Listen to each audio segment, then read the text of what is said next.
को कार्य समर्पण, बाबा की लीलाएं, ज्योति स्तंभ स्वरूप, मातृ प्रेम, रोहिला की कथा, उनके मधुर अमृतोपदेश। श्री साईं बाबा की स्वीकृति और वचन देना। जैसा कि गत अध्याय में वर्णन किया जा चुका है, बाबा ने सच्चरित्र लिखने की अनुमति देते हुए कहा कि सच्चरित्र लेखन के लिए मेरी पूर्ण अनुमति है। तुम अपना मन स्थिर कर मेरे वचनों में श्रद्धा रखो और निर्भय होकर कर्तव्य पालन करते रहो। यदि मेरी लीलाएं लिखी गई तो अविद्या का नाश होगा तथा ध्यान व भक्ति पूर्वक श्रवण करने से दैहिक बुद्धि नष्ट होकर भक्ति और प्रेम की तीव्र लहर प्रवाहित होगी, और जो इन लीलाओं की अधिक गहराई तक खोज करेगा उसे ज्ञान रूपी अमूल्य रत्न की प्राप्ति हो जाएगी। इन वचनों को सुनकर हेमंत पंत को अति हर्ष हुआ और वे निर्भय हो गए। उन्हें दृढ़ विश्वास हो गया कि अब कार्य अवश्य ही सफल होगा। बाबा ने श्यामा की ओर दृष्टिपात कर कहा, जो प्रेम पूर्वक मेरा नाम स्मरण करेगा मैं उसकी समस्त इच्छाएं पूर्ण कर दूंगा। उसकी भक्ति में उत्तरोत्तर वृद्धि होगी। जो मेरे चरित्र और कृतियों का श्रद्धापूर्वक गायन करेगा उसकी मैं हर प्रकार से सदैव सहायता करूंगा। जो भक्तगण हृदय और प्राणों से मुझे चाहते हैं उन्हें मेरी कथाएं श्रवण कर स्वभावतः प्रसन्नता होगी। विश्वास रखो कि जो कोई मेरी लीलाओं का कीर्तन करेगा उसे परमानंद और चिर संतोष की उपलब्धि हो जाएगी। यह मेरा वैशिष्ट्य है कि जो कोई अनन्य भाव से मेरी शरण आता है, जो श्रद्धापूर्वक मेरा पूजन, निरंतर स्मरण और मेरा ही ध्यान किया करता है, उसको मैं मुक्ति प्रदान कर देता हूँ। जो नित्य प्रति मेरा नाम स्मरण और पूजन कर मेरी कथाओं और लीलाओं का प्रेम पूर्वक मनन करते हैं, ऐसे भक्तों में सांसारिक वासनाएं और अज्ञान रूपी प्रवृत्तियां कैसे ठहर सकती है। मैं उन्हें मृत्यु के मुख से बचा लेता हूँ। मेरी कथाएं श्रवण करने से मुक्ति हो जाएगी। अतः मेरी कथाओं को श्रद्धापूर्वक सुनो, मनन करो। सुख और संतोष प्राप्ति का सरल मार्ग ही यही है। इससे श्रोताओं के चित्त को शांति प्राप्त होगी, और जब ध्यान प्रगाढ़ और विश्वास दृढ़ हो जाएगा तब अखंड चैतन्य घन से अभिन्नता प्राप्त हो जाएगी। केवल साईं साईं के उच्चारण मात्र से ही उनके समस्त पाप नष्ट हो जाएंगे। भिन्न भिन्न कार्यों की भक्तों को प्रेरणा। भगवान अपने किसी भक्तों को मंदिर, मठ, किसी को नदी के तीर पर घाट बनवाने, किसी को तीर्थ पर्यटन करने और किसी को भगवत कीर्तन करने एवं भिन्न भिन्न कार्य करने की प्रेरणा देते हैं। परंतु उन्होंने मुझे साईं सच्चरित्र लेखन की प्रेरणा की। किसी भी विद्या का पूर्ण ज्ञान न होने के कारण मैं इस कार्य के लिए सर्वथा अयोग्य था। अतः मुझे इस दुष्कर कार्य का दुस्साहस क्यों करना चाहिए। श्री साईं महाराज की यथार्थ जीवनी का वर्णन करने की सामर्थ्य किसे है। उनकी कृपा मात्र से ही कार्य संपूर्ण होना संभव है। इसलिए जब मैंने लेखन प्रारंभ किया तो बाबा ने मेरा अहम नष्ट कर दिया और उन्होंने स्वयं अपना चरित्र रचा। अतः इस चरित्र का श्रेय उन्हीं को है, मुझे नहीं। जन्मतः ब्राह्मण होते हुए भी मैं दिव्य चक्षु विहीन था। अतः साईं सच्चरित्र लिखने में सर्वथा अयोग्य था। परंतु श्री हरि कृपा से क्या संभव नहीं है। मुख भी वाचाल हो जाता है और पंगु भी गिरिवर चढ़ जाता है। अपनी इच्छानुसार कार्य पूर्ण करने की युक्ति वे ही जाने। हारमोनियम और बंसी को यह आभास कहाँ की ध्वनि कैसे प्रसारित हो रही है, इसका ज्ञान तो वादक को ही है। चंद्रकांत मणि की उत्पत्ति और ज्वार भाटे का रहस्य मणि अथवा उदधि नहीं, वरन शशिक कलाओं के घटने में बढ़ने में ही निहित है। बाबा का चरित्र। ज्योति स्तंभ स्वरूप। समुद्र में अनेक स्थानों पर ज्योति स्तंभ इसलिए बनाए जाते हैं जिससे नाविक चट्टानों और दुर्घटनाओं से बच जाए और जहाज़ों को कोई हानि न पहुँचे। इस भवसागर में श्री साईं बाबा का चरित्र ठीक उपर्युक्त भांति ही उपयोगी है। वह अमृत से भी अति मधुर और सांसारिक पथ को सुगम बनाने वाला है। जब वह कानों के द्वारा हृदय में प्रवेश करता है तब दैहिक बुद्धि नष्ट हो जाती है और हृदय में एकत्रित करने से समस्त कुशंकाएं लोप हो जाती है। अहंकार का विनाश हो जाता है तथा बौद्धिक आवरण लुप्त होकर ज्ञान प्रकट हो जाता है। बाबा की विशुद्ध कीर्ति का वर्णन निष्ठापूर्वक श्रवण करने से भक्तों के पाप नष्ट होंगे।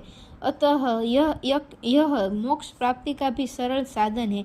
सत्य युग में शम तथा दम, त्रेता में त्याग, द्वापर में पूजन और कलयुग में भगवत कीर्तन ही मोक्ष का साधन है। यह अंतिम साधन चारों वर्णों के लोक को साध्य भी है। अन्य साधन योग, त्याग, ध्यान, धारणा आदि आचरण करने में कठिन है, परंतु चरित्र तथा हरि कीर्तन का श्रवण तो अत्यंत ही सुलभ है। केवल उन पर ध्यान देने की ही आवश्यकता है। कथा श्रवण और कीर्तन से इंद्रियों की स्वाभाविक विषयासक्ति नष्ट हो जाती है और भक्त वासना रहित होकर आत्म साक्षात्कार की ओर अग्रसर हो जाता है। इसी फल को प्रदान करने के हेतु उन्होंने साईं सच्चरित्र की रचना कराई। भक्तगण अब सरलता पूर्वक चरित्र का अवलोकन करें और साथ ही उनके मनोहर स्वरूप का ध्यान कर गुरु और भगवत भक्ति के अधिकारी बने तथा निष्काम होकर आत्म साक्षात्कार को प्राप्त हो। साईं सच्चरित्र का सफलतापूर्वक संपूर्ण होना यह साईं महिमा ही समझे। हमें तो केवल एक निमित्त मात्र ही बनाया गया है। मातृ प्रेम। गाय का अपने बछड़े पर प्रेम सर्वविदित ही है। उसके स्तवन सदैव दुग्ध से पूर्ण रहते हैं और जब भूखा बछड़ा स्तन की ओर दौड़कर आता है तो दुग्ध की धारा स्वतः प्रवाहित होने लगती है। उसी प्रकार माता भी अपने बच्चे की आवश्यकता का पहले से ही ध्यान रखती है और ठीक समय पर स्तनपान कराती है। वह बालक का श्रृंगार उत्तम ढंग से करती है, परंतु बालक को इसका कोई भान ही नहीं होता। बालक के सुंदर श्रृंगार आदि को देखकर माता के हर्ष का पारावार नहीं रहता। माता का प्रेम विचित्र, असाधारण और निस्वार्थ है, जिसकी कोई उपमा नहीं है। ठीक उसी प्रकार सद्गुरु का प्रेम अपने शिष्य पर होता है। ऐसा ही प्रेम बाबा का मुझ पर था। उदाहरणार्थ वह निम्न प्रकार था। सन 1916 में मैंने नौकरी से अवकाश ग्रहण किया। जो पेंशन मुझे मिलती थी वह मेरे कुटुंब के निर्वाह के लिए अपर्याप्त थी। उसी वर्ष की गुरु पूर्णिमा के दिवस मैं अन्य भक्तों के साथ शिरडी गया। वहाँ अन्ना चिचणीकर ने स्वतः ही मेरे लिए बाबा से इस प्रकार प्रार्थना की, इन पर कृपा करो। जो पेंशन इन्हें मिलती है वह निर्वाह योग्य नहीं है। कुटुंब में वृद्धि हो रही है, कृपया और कोई नौकरी दिला दीजिए ताकि इनकी चिंता दूर हो और ये सुखपूर्वक रहे। बाबा ने उत्तर दिया कि इन्हें नौकरी मिल जाएगी, परंतु अब इन्हें मेरी सेवा में ही आनंद लेना चाहिए। इनकी इच्छाएं सदैव पूर्ण होगी। इन्हें अपना ध्यान मेरी ओर आकर्षित कर अधार्मिक तथा दुष्ट जनों की संगति से दूर रहना चाहिए। इन्हें सबसे दया और नम्रता का बर्ताव और अंतःकरण से मेरी उपासना करनी चाहिए। यदि ये इस प्रकार का आचरण कर सके तो नित्यानंद के अधिकारी हो जाएंगे। रोहिला की कथा। यह कथा श्री साईं बाबा के समस्त प्राणियों पर समान प्रेम की सूचक है। एक समय रोहिला जाति का एक मनुष्य शिरडी में आया। वह ऊंचा, पूरा, सुदृढ़ एवं सुगठित शरीर का था। बाबा के प्रेम से मुग्ध होकर वह शिरडी में ही रहने लगा। वह आठों प्रहर अपनी उच्च और कर्कश आवाज में कुरान शरीफ के कलमे पढ़ता और अल्लाह अकबर के नारे लगाता था।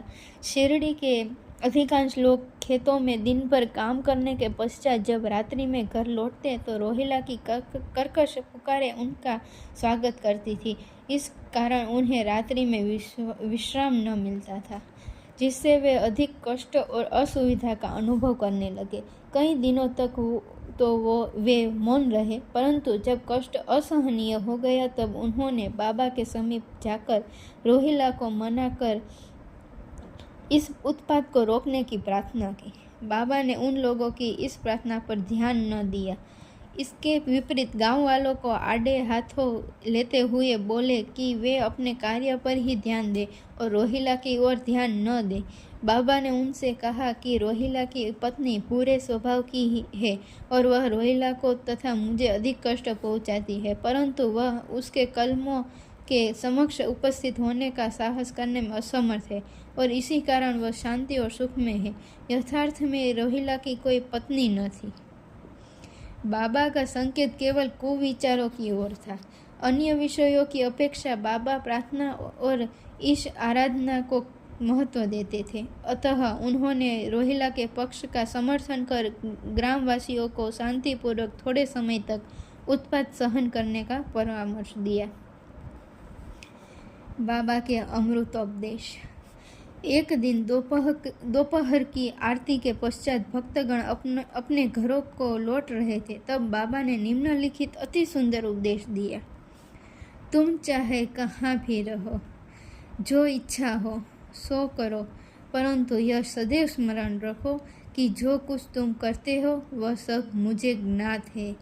मैं ही समस्त प्राणियों का प्रभु और घट घट में व्यापक हूँ। मेरे ही उदर में समस्त जड़ व चेतन प्राणी समाये हुए हैं। मैं ही समस्त ब्रह्मांड का नियंत्रण करता व संचालक हूँ। मैं ही उत्पत्ति, स्थिति व संहार करता हूँ। मेरी भक्ति करने वालों को कोई हानि नहीं पहुँचा सकता। मेरे ध्यान की उपेक्षा करने वाला माया के पास में फंस जाता है। समस्त जंतु, चिंटियाँ तथा दृश्यमान, परिवर्तमान और स्थायी विश्व मेरे ही स्वरूप है। इस सुंदर तथा अमूल्य उपदेश को श्रवण कर मैंने तुरंत यह दृढ़ निश्चय कर लिया कि अब भविष्य में अपने गुरु के अतिरिक्त अन्य किसी मानव की सेवा न करूँगा। तुझे नौकरी मिल जाएगी। बाबा के इन वचनों का तुझे नौकरी मिल जाएगी। बाबा के इन वचनों का विचार मेरे मस्तिष्क में बार बार चक्कर काटने लगा। मुझे विचार आने लगा, क्या सचमुच ऐसा घटित होगा? भविष्य की घटनाओं से स्पष्ट है कि बाबा के वचन सत्य निकले और मुझे अल्पकाल के लिए नौकरी मिल गई। इसके पश्चात मैं स्वतंत्र होकर एक चित्त से जीवन पर्यंत बाबा की ही सेवा करता रहा। इस अध्याय को समाप्त करने से पूर्व मेरी पाठकों से विनम्र प्रार्थना है कि वे समस्त बाधाएं जैसे आलस्य, निद्रा, मन की चंचलता व इंद्रिय आसक्ति दूर कर और एक चित हो अपना ध्यान बाबा की लीलाओं की ओर दे और स्वाभाविक प्रेम निर्माण कर भक्ति रहस्य को जाने तथा अन्य साधनाओं में व्यर्थ श्रमित न हो। उन्हें केवल एक सुगम उपाय का पालन करना चाहिए और वह है श्री साईं लीलाओं का श्रवण। इससे उनका अज्ञान नष्ट होकर मोक्ष का द्वार खुल जाएगा। जिस प्रकार अनेक स्थानों में भ्रमण करते हुए भी लोभी पुरुष अपने गड़े हुए धन के लिए सतत चिंतित रहता है, उसी प्रकार श्री साईं को अपने हृदय में धारण करो। अगले अध्याय में श्री साईं बाबा के शिरडी आगमन का वर्णन होगा। श्री सद्गुरु साईनाथार्पणमस्तु। शुभम भवतु।